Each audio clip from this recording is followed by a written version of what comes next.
Hi, I'm Britt, And I'm Jax. and welcome to Nerdorina, where we talk about all things fun and nerdy, and sometimes we drink tea.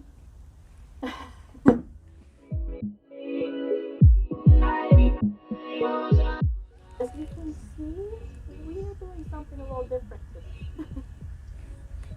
We are stuck at home because of quarantine, so we're doing a little remote recording for you guys, but hopefully it'll still be fun and exciting, just as normal. Yeah, so just us, as usual, but it's going to look like a little different. Yeah.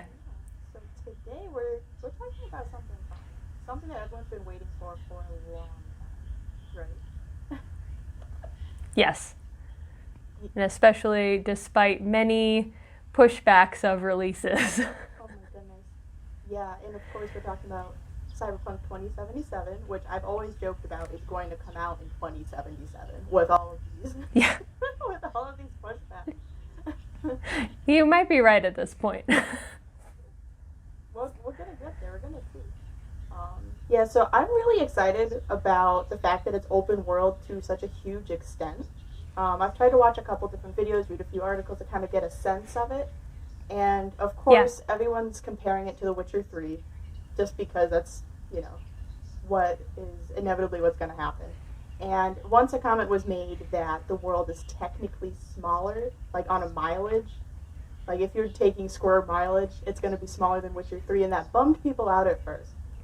But then they turned around and said, but this place is huge vertically, and there's underground locations. So it's going to be huge. It's going to be huge. Yeah, that's true.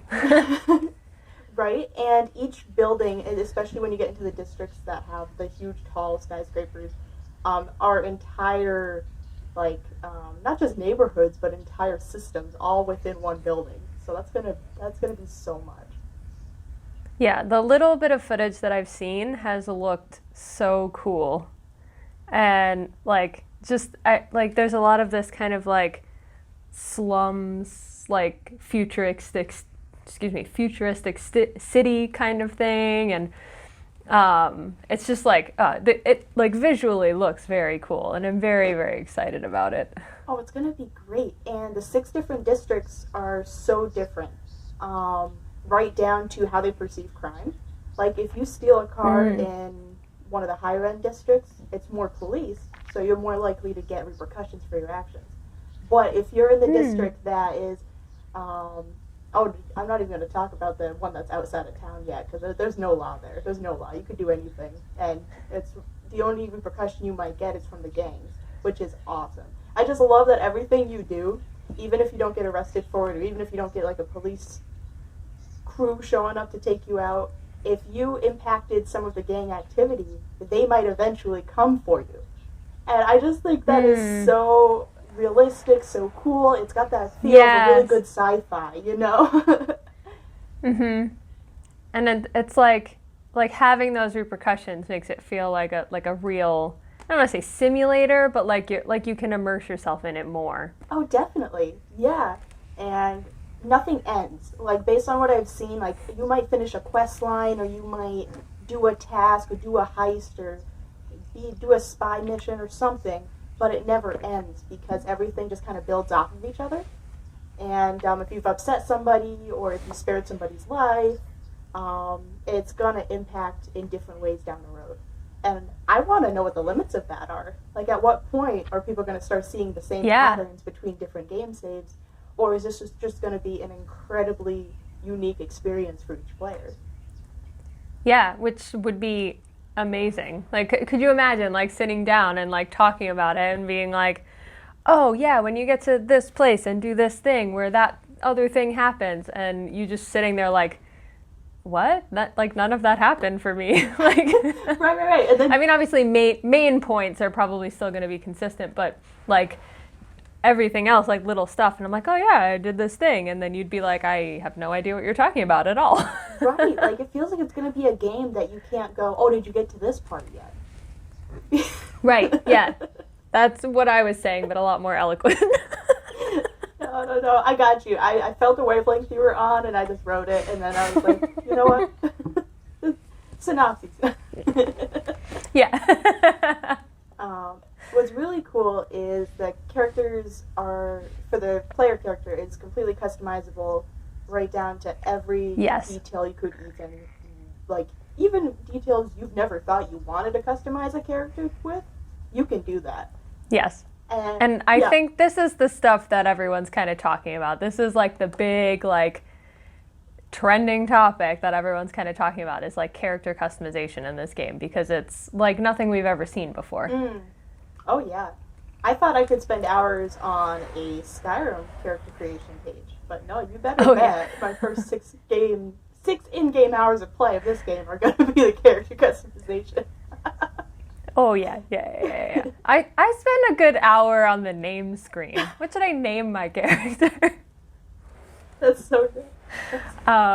But yeah, like that's I think that's kind of the big thing, like removing that like gender option or tradition. I should say that removing the traditional gender option. Oh yeah. So at least from like what I've seen and heard, they're like just moving away from male female, and it's now like male body type and female body type, and then more customization from there. And body type does not include genitals. Which is insane to me. Like, it's cool, but it's just like, it's very progressive, I feel like, for games. We haven't seen anything like that yet. It's very progressive, and it just creates a whole new world of immersion. Like, not only can people create themselves in the game, right down to how they want to see themselves, how they perceive everything, and like, what makes them feel powerful in the game, but they can also just be anything. And I think that's wonderful. I think that's so cool. And it just opens up so many doors. And since the world of Cyberpunk 2077, with all of the tech body modifications, is so huge. Like, you're not going to see two people that look the same in this game for so many reasons. So I just think it right down to the character customization is also so unique. It's really exciting. That's actually a good point that you bring up, because when I was doing some research to prep for this, like, I was finding people who were saying, I mean, you've always been able to kind of customize, like, what your limbs look like, so why not everything else? So it's just, like, taking it to that degree, I think, is amazing, actually. It's really cool. And this game seems to have no limits. Like, I haven't gone deep into the rabbit hole of, like, how it's going to be rated or anything. But just from the release gameplay footage already, it's super gritty. Lots of gore, lots of like hard concepts. This is a game that hasn't pulled any stops. It has looked at everything that could possibly happen in this metropolis and like broken it down sociologically, psychologically, and then at the end of the day, all of these unique characters and all these unique situations is what it is, and you're either going to take it or leave it. And it's just so cool. I haven't personally played any Cyberpunk games, but I'm told that in previous ones, anyone you interacted with was a potential romance option. Wow. Regardless of like what their predetermined kind of sexuality was and what yours was. Like anyone that you built like relationship with and interaction with could be a romance option. And I heard in this one that's going to be different. There are going to be like pre-established sexual preferences by like the in-game characters. And I think that's interesting with all of the like character customization that they're coming out with, because what factors are going to be the things that determine if an in-game character is interested in you or not? Is like a big question I have. Like, is it going to be like you can have a male body with female parts and a female voice, or you can have a female body with a male voice. Like you can, there's so many. I see what you're saying. So you're wondering, like what are the characteristics that are going to like trigger romance options? Right. Okay, yeah. So like, how are the developers going to conceptualize sexual attraction and manifest them in their PCs? Like, how are they going to do that? And that's a really good question. And I feel like it could go like positively or negatively, like depending what is picked. Like, oh, this is what people value as higher in sexual preference and like stuff like that. And I'm like, this could go great or it could go Right. sideways. I'm not sure, you know? Right. So like there's lots of opportunity for them to set up this great thing and then they fall short because their metrics are kind of weird or skewed. I'm hoping that they solve that problem by having several options for romantic lines you could take, because that way if there's a high volume of like possibility, that no one's going to feel shut out by, oh wow, I'm pigeonholed because I created this character. Yeah, and I think based off what I was hearing, that's what it was going to be. So like again, like it sounded like all interactions could be romance options, but the characters have predetermined preferences. So if you play a lesbian woman in the game and you're going after a gay man, like he's not going to be super interested in you because it's not his preferences. But you can still like talk to this person and stuff. So it seems like all of your interactions are still going to like maybe not have like relationship option, but they're all just going to be given preferences, is what it kind of sounded like to me. If any of that made sense. I kind of babbled a little bit. I'm kind of following it. I'm following it. And like not having done research on that myself, I can imagine that means, sure, you might not have a romantic or an intimate relationship with that character, but you might develop a business relationship or a friend relationship or something that can then further the game for you in other ways. Oh, that's so cool. And another thing for character customization is you can pick your, almost like your story, your backstory. There's 3 different predetermined options. And not only does that change where you come from and add flavor to your character, but it also changes what equipment you have available and also dialogue options during the game. So if you come from somewhere that might have knowledge on a certain gang member or on a certain tech or on a certain corpo, if a dialogue option comes up later on, you know how in other games you'll see if this is a charisma option because my charisma is high enough. Yeah. It's going to say, I think street kid is one of the options. It'll say street kid. You can say so-and-so sent me. And they're like, oh, so-and-so. And the fact that has repercussions through the entire game is just so cool. Yeah, that's awesome. One thing that's interesting, I think I've said that, so like the 7th thing that's interesting is that you don't pick a class when you make your character. As you go through the game, you just keep allocating into the skill tree. And you're not necessarily pigeonholed at all, which is really cool. You can set that up. That's always nice. When you're not like limited to like, okay, well now I've played this game for 30 seconds and I have to figure out what tree I want to be in. Right? Like you don't even know what works, you don't know what doesn't work. What I love about the skill tree is that it kind of breaks everything down into 5 different kind of main groups. And they're not traditional. It's not like magic or this, or like the 3 things you're used to seeing. They have reflexes, which, you know, lets you be proficient in like handguns, rifles, and blades. Intelligence is only connected to 1, which is hacking, which is a huge part of this game, which I just scratched the surface in my research. But if you choose to go down a route that needs hacking, then intelligence is your best bet. Body's interesting.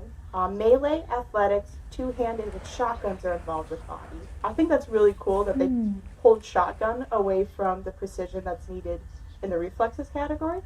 Because I think that's really neat because that's true. Shotgun doesn't necessarily need precision. You just need to have the physical fortitude to aim it.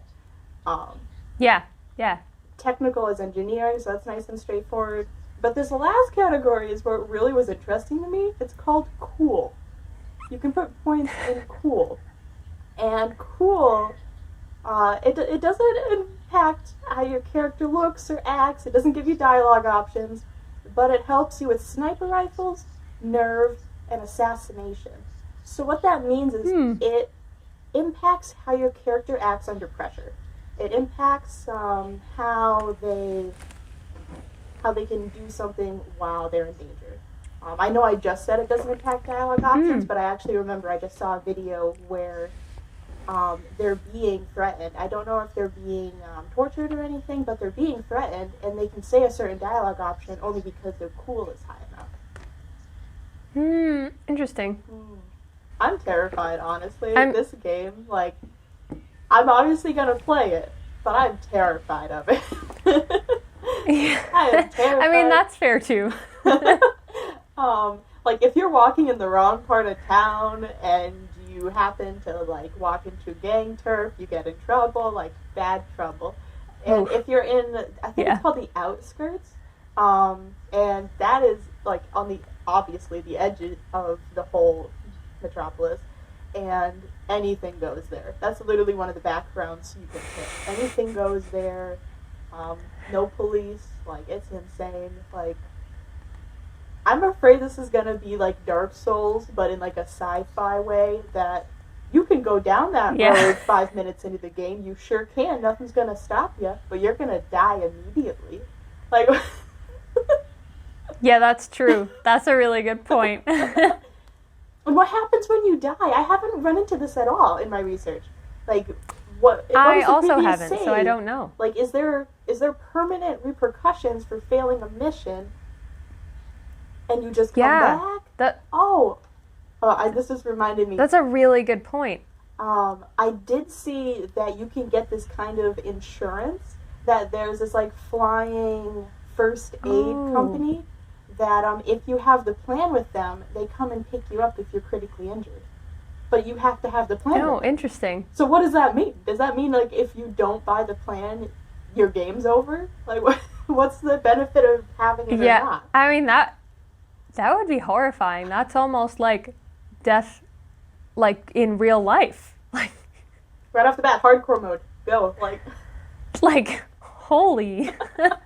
Well, thanks for watching with us, and let us know what you're most excited about. What are you going to do the second you get Cyberpunk 2077? And it's going to come out. It will eventually. It will. At some point, it will be here. So let us know down in the comments, and we'll catch you next time. Don't forget to like and subscribe so that you can keep up with our fun antics. And as you can see, we're trying to make sure we can keep up with you guys from home. So we're going to try to keep that up.